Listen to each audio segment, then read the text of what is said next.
Greetings and welcome to Wisconsin in Focus, powered by the Center Square. I am Dan McCaleb, executive editor of the Center Square Newswire service. Joining me today is the Center Square's Wisconsin correspondent, Benjamin Yount. How are you, Ben? Getting ready for Halloween. I don't know what my costume's going to be. It's not going to be something offensive, Dan. Don't worry. I won't get us both canceled. Just me.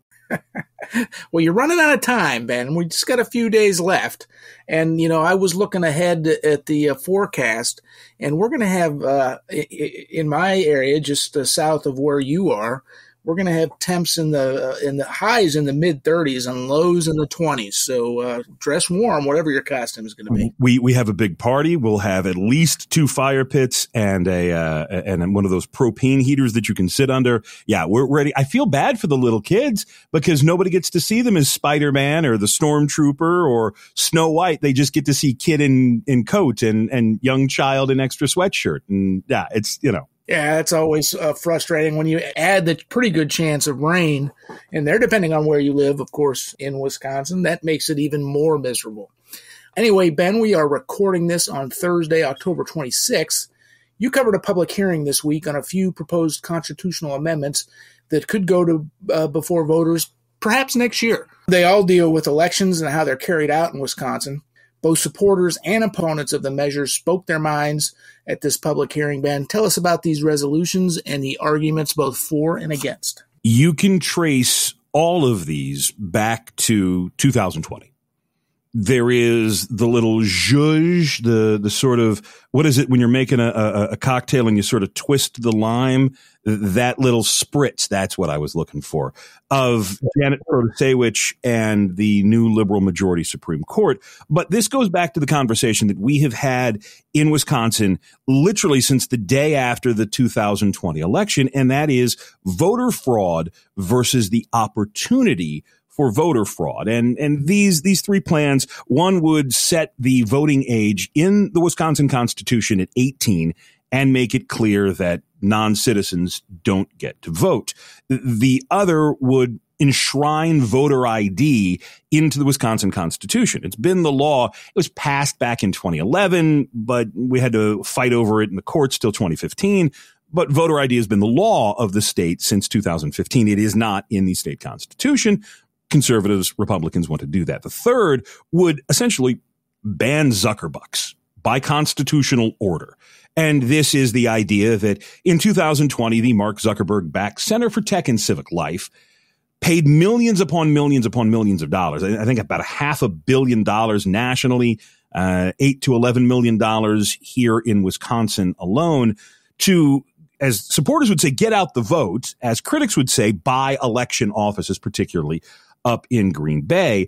And the gist of that amendment says you can't use outside money to influence elections here in Wisconsin. It adds, that's all fine, but you can't go in and give specific grants to this place, this place, this place, this place. Again, voter ID and the idea of banning Zuckerbucks go directly back to 2020. Like I said, there is a little zhuzh of fear of this new liberal majority Supreme Court, which has never liked the idea of voter ID, and which one of the advocates who came and spoke, who we quoted in the piece, admitted earlier in the hearing that, yeah, she wouldn't mind seeing people who are in this country illegally vote in local elections if that's what the local municipality wants. And again, the game plan from progressives or liberals or Democrats, whichever group you sort of want to sum up, their game plan is to take things directly to the Wisconsin Supreme Court and see if they can get the new liberal majority Supreme Court to do as they want. Skip over the legislature, ignore, sort of voting by either lawmakers or the people, and just go directly to the court to leave these things open. So that's the backdrop behind this. But this is a very straightforward who gets to vote, how easy should it be to vote, and what are the safeguards for elections. It's that kind of debate. You see this debate in a number of states across the country. And here in Wisconsin, it really does come down to what Republicans have been calling the opportunity for voter fraud. That there aren't a ton of documented voter fraud cases, but it is these loopholes that we had a whole investigation into, an investigation, by the way, that we never really got any definitive answers to. But we're still dealing with the questions from the 2020 election, and this is how Republicans have decided to answer them. By the way, if you're looking for the sort of underhanded strategery on the Republican part, by making these constitutional amendments, Governor Evers cannot veto them, which he has done to each and every one of these plans before. So Zuckerbucks, of course, referring to Meta, Facebook founder Mark Zuckerberg, he and his wife's foundation gave, as you mentioned, I think it was more than $500 million to voting efforts across the country. The big criticism of that was they mostly went to boost voter turnout in Democratic precincts, major metro areas, etc. When it comes to voter ID, I still don't understand the argument against requiring a voter to show an identification, whether it's a driver's license or a state ID card or whatever. What is the argument against that requirement? I should have fished this soundbite out, but it's about 3 minutes long.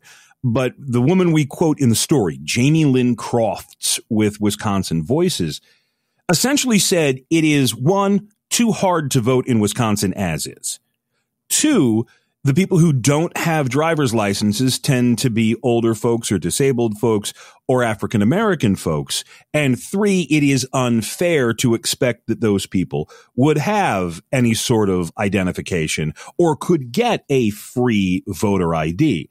And again, this is where the reality is, even if you don't have a driver's license, even if you can't drive legally, you can walk into any DMV in the state of Wisconsin and get a free voter-only state ID like that. Even during the coronavirus, when everything else at the DMV was shut down and they were just saying, hey, you're a 16-year-old, never driven before? Sure. Here's your driver's license. We don't want anybody to get the COVID. Go ahead and go out in your mom's pickup truck and God bless and good luck. They kept the DMVs open so that you could get a voter ID. This is something that is, enshrined in law. It is stamped into every single voter clerk's head that you got to have ID. There are all manners of great debates, and you can find some videos on this online of, these citizen journalists or these online journalists who go into neighborhoods in, New York City or Chicago or Washington, D.C., and they ask African-American folks, hey, do you have ID? Is it too difficult for you to go and prove who you are? And they just laugh because, as a piece that I quoted in another piece, there was a African-American precinct committeeman in Georgia who said, look, black folks buy houses, they buy cars, they go to the store and buy beer and cigarettes. They have IDs for every other thing that everyone else in America has. And so, it is an argument out there, Dan, that it is somehow more difficult for black folks to get voter ID than somehow white folks in the suburbs. Whether that's true or whether that's just the talking point, who knows? But that's the argument. Why is there objection to voter ID? Because advocates say it's borderline racist to require it. Interesting, Ben, but as you noted, you need ID for doing all kinds of things in just regular daily life. But we're going to put this conversation on hold. I'm sure there'll be more conversations about it, and our listeners can follow Ben's coverage on this topic and more at thecentersquare.com. But we are out of time. For Ben Yount, I'm Dan McCaleb. Please subscribe. Thank you for listening.